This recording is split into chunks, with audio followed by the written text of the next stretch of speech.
Hey guys, I've been wanting to do this for a while since we're all stuck at home.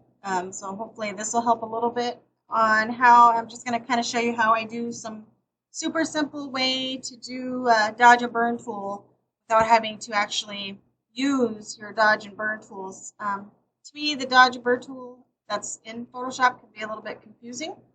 So I learned a different way that's pretty easy for me to use and help my workflow when I'm editing pictures.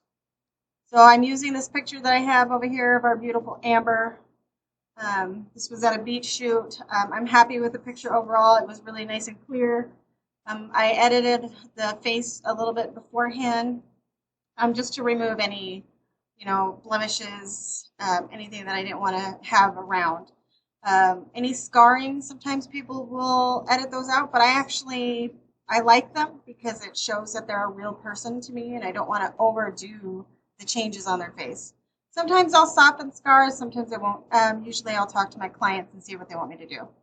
So first of all, again, I'm going to do a dodge and burn on her face and a little bit on her hair and body.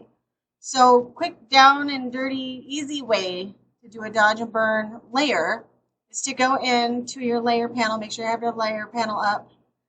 If you don't know where that is, you go to Windows and then click on the layers panel and it'll bring this up. So I'll come over here. I'm going to do new layer, and it doesn't matter. You can name it whatever you want. I don't typically name them, but I know that it's my layer that's there. And so I have this blank layer on top of my image. So then I'll go up to edit and I'm going to do a fill. And you want it to say 50% gray. Blending, I usually leave all this normal and then just leave it defaulted and then click OK. So I've got this big gray square layer on top of my picture. I want to get rid of that so I can continue working on it. So I'll go over to blending layers, which is over here. Some people use overlay and some people use soft light. Kind of depends on what you want for saturation. Typically, if I do an overlay layer, it'll be more saturated than the soft light, and I like to do more realistic tones rather than saturated. So I typically use soft light. I always make this layer at about 50%, just because I want 50% of the color I lay down to show. Okay, so we're basically going to be painting on this layer where we want darks and lights. So I'll come over here and grab a brush tool. Look up here on the top where you see opacity and flow. I already had my flow at 3%, but usually you're going to find it at 100. I always, when I'm doing a dodge and burn tool, I will go to 3%, maybe 4, but I don't want too much of it showing. I don't want to make too big of a difference. Okay, I'm going to make my little pen tool a little bit smaller. And I've also got it at a soft brush. Okay, so now if you come over here and in your color palette down here, I have currently white on top. So if I take my white tool and I go over anything on her with this white, it's going to lay down white. So see what I'm doing here? I'm adding white, getting rid of the shadow that's there. I don't want to do that, so I'm going to erase that. So, but if I switch the color to black, and then I lay down, what's it doing? It's making it darker right there, which I don't want to do it right there either, so I'm going to get rid of it. But that kind of tells you that you can add dark color to darker areas you want to be darker, and then light to areas that you want to be lighter. And you can do this all on one layer by painting your tones or painting your colors. So I am starting out with a black brush, and I'm going to come over here, and I feel like I could add just a little bit more darkness in here, maybe underneath the nose, just so it seems a little bit deeper. Sometimes I'll come over here and add a little bit to some of these. Let's see, maybe underneath the mouth just a little bit. Maybe in this shadow shows a little bit of distance between her head and her neck laying down. I'll come in here and darken up some of this. Maybe over here, I'll add a little bit of a darker tone, a little bit here. I like to do a little bit darker colors or darker shadowing at muscle lines so that it gives it more muscle definition. So right here, maybe in here. And if you overdo it, just Control Z it. It's easy enough.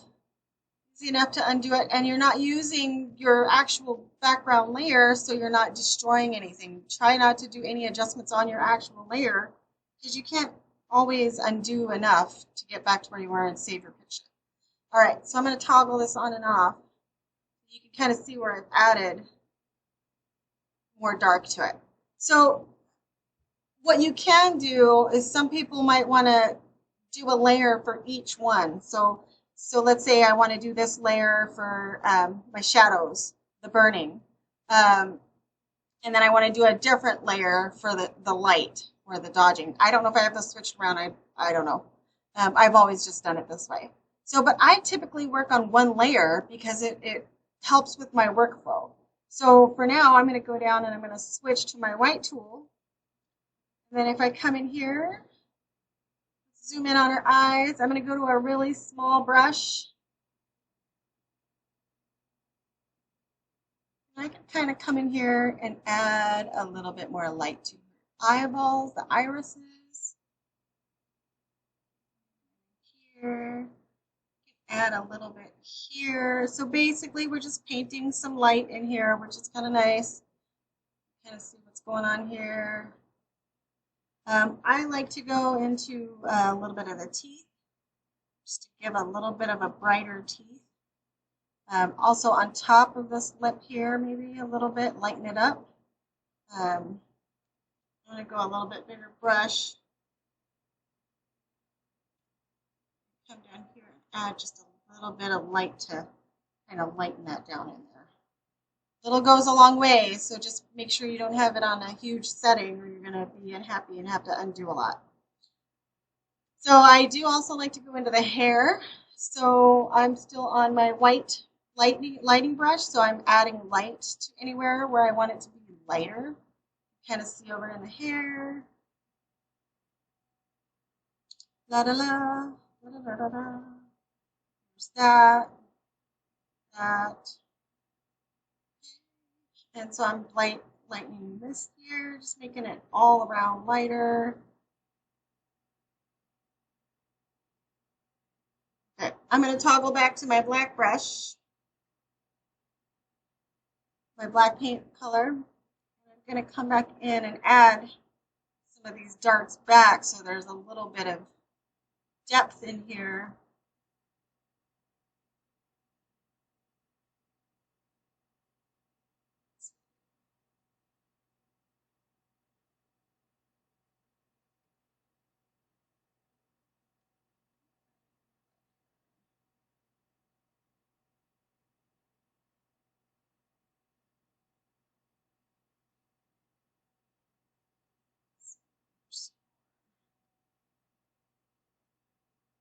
Add a little more.